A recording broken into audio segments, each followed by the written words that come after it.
Bonjour, bienvenue à tous pour cette toute nouvelle vidéo, avec cette toute nouvelle histoire. Si vous regardez un homme entrer dans un dîner avec sa fille, vous direz qu'il est normal qu'un père emmène sa fille pour un repas, mais dans cette histoire, c'est loin d'être le cas. Cette scène cache une grande tragédie que la jeune fille a vécue, et grâce à son courage, elle a réussi à faire arrêter l'un des tueurs en série les plus odieux. Cette histoire vous touchera au cœur, on dirait qu'elle a été écrite pour un film, mais malheureusement cette histoire est vraie à 100%. Notre histoire commence le 2 juillet 2005, dans l'état de l'Idaho, aux États-Unis, où une fille et son père entrèrent dans un restaurant appelé Dîner pour manger quelque chose. Cela semblait être une scène ordinaire, une fille et son père entrant dans un restaurant, mais il y avait quelque chose d'étrange. La fille se tenait nerveusement, les mains jointes, et il semblait y avoir une distance palpable entre elle et son père. Cela indiquait un manque d'harmonie entre eux, une absence de la complicité naturelle entre un père et sa fille. La serveuse qui prenait leurs commandes les observait attentivement, particulièrement la fille. Elle ne pouvait s'empêcher de la fixer, comme si elle cherchait à se souvenir de quelque chose. Les autres clients du restaurant sentaient aussi cette tension étrange. Certains avaient l'impression d'avoir déjà vu cette fille quelque part. La serveuse fut la première à se rappeler où elle l'avait vue. Elle se souvint des panneaux d'autoroute pour les personnes disparues. La fille sur ces panneaux était présentée avec son frère et signalée comme disparue. Leurs noms étaient Shasta et Dylan Groon. La serveuse, soudainement inquiète, on informa immédiatement sa patronne, qui appela la police. Un des clients du restaurant, ayant aussi reconnu la fille, appela la police pour la même raison que la serveuse. Le prétendu père de la fille avait fini son repas et avait demandé l'addition. La serveuse, tentant de gagner du temps jusqu'à l'arrivée de la police, prétexta une panne de la caisse. D'autres employés du restaurant se postèrent près de la porte pour empêcher toute tentative de fuite. Quelques minutes plus tard, les policiers arrivèrent et demandèrent directement à la petite fille son nom. Elle répondit timidement, Shasta Groon. Le soi-disant père fut immédiatement arrêté. Il ne s'agissait pas de son père, mais de Joseph Edward Duncan III, un homme de 42 ans, un tueur en série des plus cruels et prolifiques. Maintenant, la question est, comment ce criminel a-t-il mis la main sur cette petite fille? Pour répondre à cela, revenons un peu en arrière et voyons ce qui s'est passé dans l'état de l'Idaho, dans une petite ville du nom de Courtenay County. Dans cette ville vivait une petite et heureuse famille. La mère, Brenda Groon, âgée de 40 ans, vivait avec son petit ami, Mark Mackenzie, qui avait 37 ans. Bien qu'ils ne soient que des amis, ils partageaient une maison. Brenda avait 3 enfants de son ex-mari, Stephen Groon, qui habitait non loin et entretenait une très bonne relation avec son ex-femme et ses enfants, leur rendant souvent visite. Les 3 enfants étaient Slade, âgé de 13 ans à l'époque, Dylan, qui avait 9 ans, et enfin Shasta, qui avait 8 ans. Cette famille vivait bien et était très unie. Le beau-père des enfants les aimait beaucoup et les traitait très bien, et les enfants, de leur côté, le respectaient énormément. Brenda aimait beaucoup la danse et passait le plus clair de son temps à la maison à danser avec ses petits. Les inséparables de cette famille étaient Shasta et Dylan, qui étaient assez proches en âge et passaient leur journée ensemble à jouer. Cette famille vivait très bien ensemble et n'avait aucun souci. Malheureusement, ils n'avaient aucune idée des horreurs auxquelles ils allaient devoir faire face. Un jour, un des voisins de cette famille demanda à Slade, l'aîné de la fratrie âgé de 13 ans, de lui couper l'herbe devant sa maison en échange d'un peu d'argent de poche. Slade accepta avec enthousiasme et fit le travail. Le voisin le remercia et lui promit de lui apporter l'argent le lendemain chez lui. Le lendemain, le 16 mai 2005, le voisin se rendit devant la maison de la famille Groon. À sa grande surprise, il remarqua du sang qui s'écoulait sous la porte d'entrée. Inquiet, il appela immédiatement la police. Il leur expliqua que la famille Groon n'avait donné aucun signe de vie et que, malgré ses coups à la porte, personne ne répondait. Il mentionna également la présence de sang sous la porte. 10 minutes plus tard, une patrouille de police arriva sur place. Après plusieurs minutes à frapper à la porte sans réponse, les policiers commencèrent à chercher une autre entrée dans la maison. Ils trouvèrent la porte arrière ouverte. Les chiens policiers, devenus très excités, commencèrent à aboyer frénétiquement. En entrant dans la maison, les policiers furent horrifiés de découvrir le cadavre ensanglanté de Slade, l'aîné de la fratrie, au milieu de la cuisine, allongé sur le ventre avec les mains attachées dans le dos.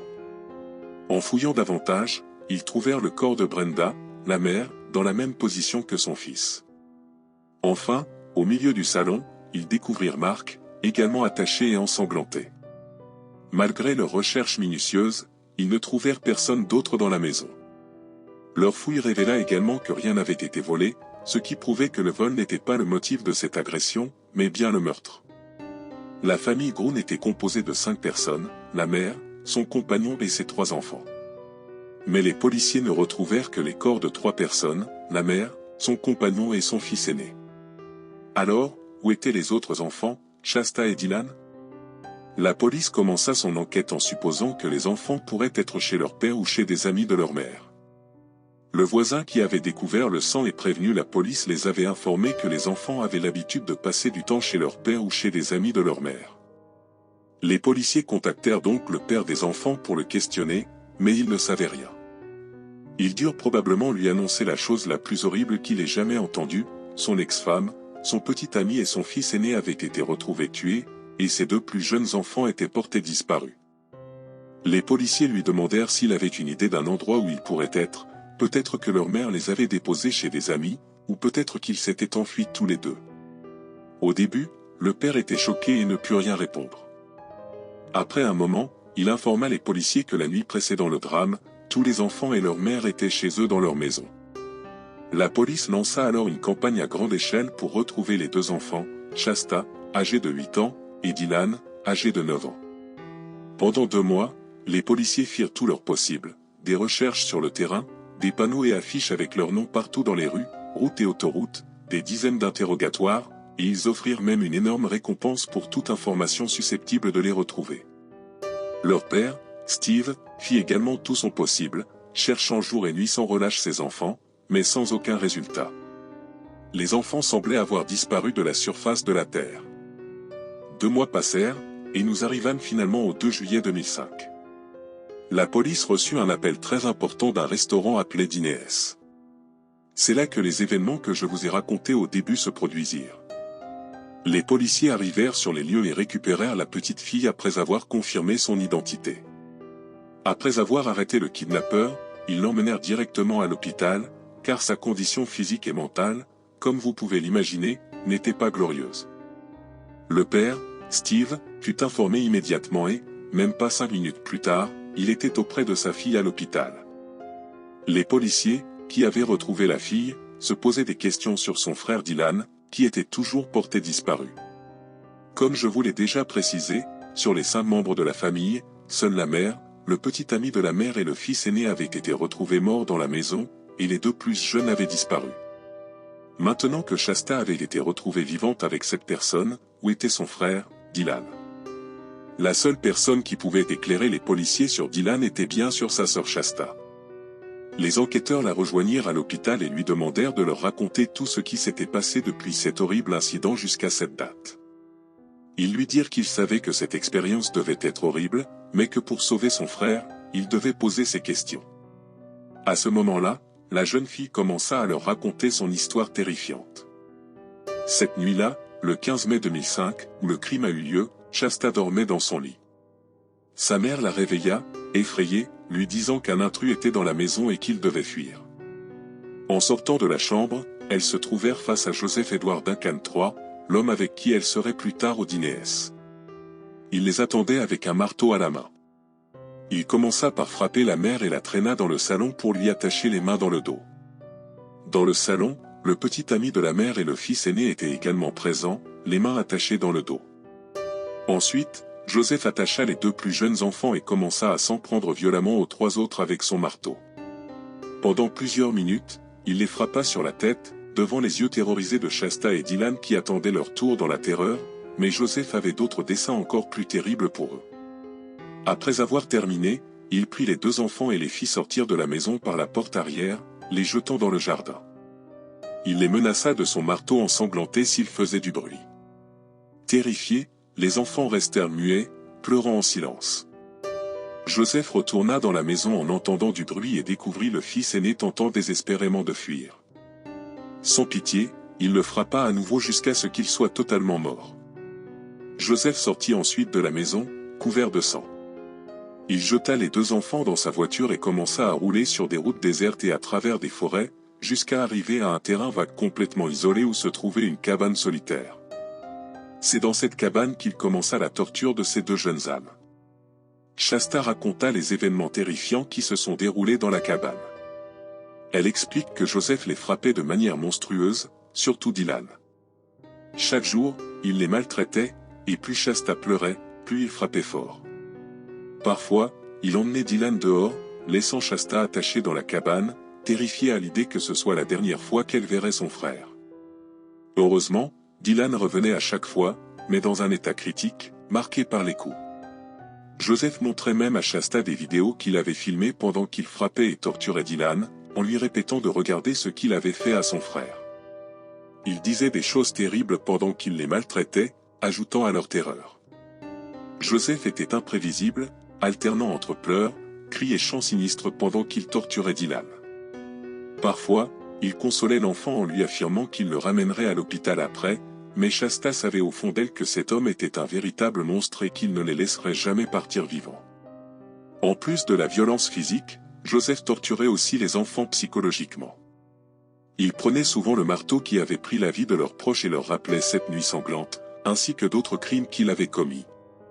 Il maintenait un espoir cruel en promettant de les rendre à leur famille s'ils suivaient ses ordres, tout en sachant qu'il ne les relâcherait jamais. Joseph alla même jusqu'à faire rédiger des lettres par ses pauvres enfants à leur père. Dans l'une de ces lettres, Shasta écrivit « Cher papa, tu me manques beaucoup. Moi et Dylan savons ce qui est arrivé à maman, Mark et Slade et nous sommes vraiment désolés. Tu nous manques beaucoup à tous les deux et espérons te revoir un jour. » Il leur promettait que s'ils obéissaient, il les libérerait, mais il savait très bien qu'il ne les ramènerait jamais à leur famille vivants. En plus des violences physiques et psychologiques, ce monstre leur faisait consommer de l'alcool et des drogues. Lorsqu'il prenait ces substances et qu'il était dans un état second, il commençait à leur raconter en détail les autres crimes qu'il avait commis envers des enfants. C'était bien sûr une méthode de soumission par la peur, afin de s'assurer qu'ils ne penseraient jamais à fuir et qu'ils se soumettraient totalement à lui. Si vous avez suivi l'histoire jusqu'ici, vous pourriez croire que nous avons atteint le sommet de la malice et de la malveillance. Il avait tué leur mère, leur beau-père et leur frère aîné, les avait emmenés dans une cabane isolée du monde et les torturait de toutes les façons possibles et imaginables. Vous pensez qu'il n'y a rien de plus qu'il puisse leur prendre, mais ce que vous allez entendre maintenant va profondément vous choquer. Un jour, pour la première fois, Joseph leur enleva leurs liens et les fit sortir tous les deux de la cabane. Les frères et sœurs se prirent par la main et commencèrent à marcher. Soudainement, un coup de feu retentit. Shasta tourna la tête et vit son frère tomber, tué par un tir par derrière. Joseph l'avait tué sans aucune raison ni pitié devant les yeux de sa sœur. Cela plongea la jeune fille dans un état de choc profond. Elle ne dit pas un mot, elle ne pouvait pas. Son espoir, la seule lumière qui la gardait en vie, s'était éteint. Maintenant, elle était vraiment seule avec ce monstre.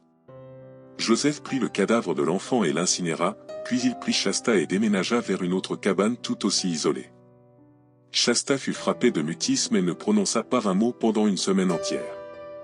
Pendant ce temps, ce monstre, devenu plus à l'aise, commença à la faire sortir avec lui en ville. Mais, en raison du choc, elle ne pouvait parler ni dire quoi que ce soit. Elle avait totalement perdu espoir et ne voulait plus du tout vivre. Shasta voulait juste en finir et reposer en paix avec sa famille. Un jour, elle parla et lui demanda de la tuer elle aussi. Le monstre lui répondit en demandant si elle préférait l'asphyxie ou le feu. Shasta choisit l'asphyxie, et il commença à installer la corde dans un arbre afin de l'exécuter. Mais au dernier moment, elle changea d'avis et ne voulut plus mourir. Elle lui dit qu'elle voulait vivre, et à ce moment-là, pour une raison inconnue, il commença à pleurer. À partir de ce moment, son comportement changea complètement. Il commença à exprimer des sentiments envers elle. On ne sait s'il la considérait comme sa fille ou sa petite amie, mais il est probable que ce malade la prenait pour sa petite amie. Shasta, même après tout ce qu'elle avait subi, décida de ne pas abandonner et de vivre. Pour sortir de cette situation, elle décida de jouer son jeu. Elle commença à lui dire qu'elle l'aimait beaucoup, et chaque fois qu'il lui disait qu'il allait la rendre à son père, elle le suppliait de ne pas le faire et lui disait qu'elle souhaitait rester avec lui. À ce moment-là, confiant et sûr d'avoir réussi à lui laver le cerveau, Joseph décida de lui demander d'être sa fille et de commencer à l'appeler papa.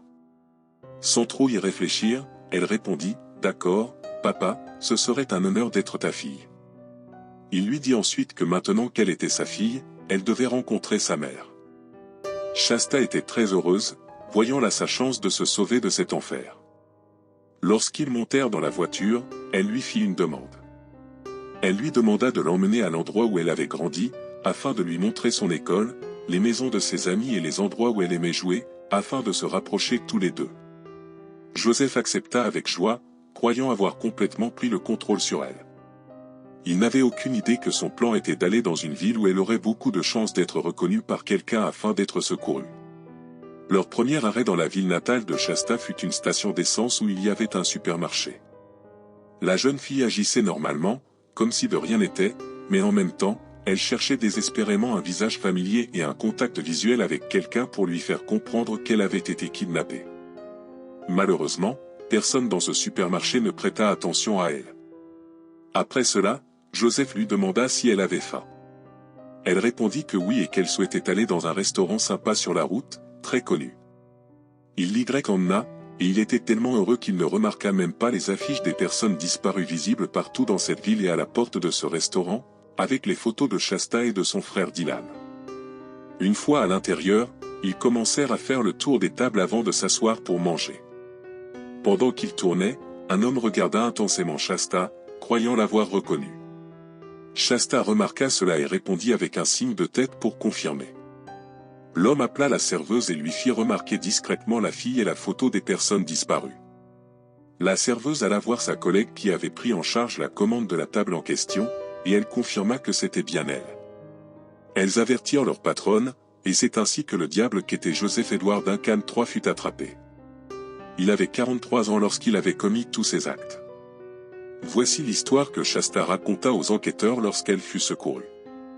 Elle leur affirma que Joseph Edward Duncan III avait commis plusieurs autres crimes, et son casier judiciaire était bien rempli de violence. Le premier crime de Joseph fut un meurtre à l'âge de 15 ans, pour lequel il avait été condamné à 20 ans de prison, peine réduite à 14 ans. Après cela, plusieurs autres meurtres suivirent, dont le dernier fut celui de la famille de Shasta. Les policiers fouillèrent son véhicule, rempli d'instruments de torture et d'armes, ainsi que son ordinateur, contenant des vidéos de la torture du pauvre Dylan. Lors de son interrogatoire, Joseph avoua tout avec une certaine fierté. Concernant ses motivations, il expliqua qu'il avait vu un jour Shasta et Dylan jouer dans le jardin de leur maison et avait décidé de tuer toute leur famille pour les prendre. Il avoua avoir repéré la maison pendant des jours et, lorsqu'il se sentit prêt, il passa à l'action cette nuit-là, provoquant cette tragédie. Lorsqu'ils le questionnèrent sur le cadavre de Dylan, il se tut et ne répondit plus à aucune question. Après de longues recherches basées sur le témoignage de Shasta, ils retrouvèrent la cabane perdue dans les montagnes et, à proximité, le cadavre calciné du pauvre Dylan. Le 16 octobre 2006, Joseph reconnut 10 autres crimes de violence et de kidnapping, ainsi que 3 autres meurtres au premier degré. Les victimes de tous ces crimes étaient des enfants, car ce monstre était un pédophile violent. Il aimait kidnapper des enfants, les torturer et finir par les tuer. La cour le condamna à perpétuité sans possibilité de libération conditionnelle. Après tout cela, il fit encore des révélations choquantes, reconnaissant 10 autres crimes de kidnapping et de meurtre. L'un d'eux concernait un enfant nommé Anthony qu'il avait tué et pour lequel la police n'avait aucune piste. Il avoua l'avoir vu jouer seul, l'avoir menacé avec un couteau, enlevé, tué et abandonné dans une forêt 2 mois plus tard. En bref, voici tous les crimes connus commis par ce monstre à ce jour, entre 5 et 8 meurtres d'enfants, entre 3 et 16 viols d'enfants, et entre 1 et 7 agressions sur enfants. Après toutes ces révélations, le jugement du juge changea, et une condamnation à mort fut prononcée. Cependant, elle ne fut finalement pas exécutée à cause d'une tumeur au cerveau qu'il avait. Joseph mourut finalement en prison le 28 mars 2021. En ce qui concerne Shasta, elle fut suivie par plusieurs médecins en raison de l'horreur à laquelle elle avait dû faire face, surtout à son jeune âge. Elle ne parla jamais de ces événements jusqu'à ce qu'elle soit adulte.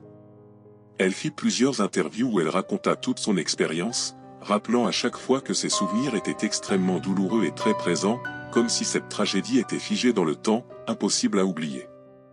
Mais aujourd'hui, Shasta est une femme mariée, avec un travail stable, et heureuse mère de 5 enfants magnifiques. Personnellement, je lui souhaite tout le bonheur du monde, sincèrement. Et c'est ici que se termine notre histoire. Si vous avez apprécié mon contenu, n'oubliez pas le petit pouce bleu et abonnez-vous pour ne manquer aucune de mes prochaines vidéos. Sur ce, à une prochaine fois.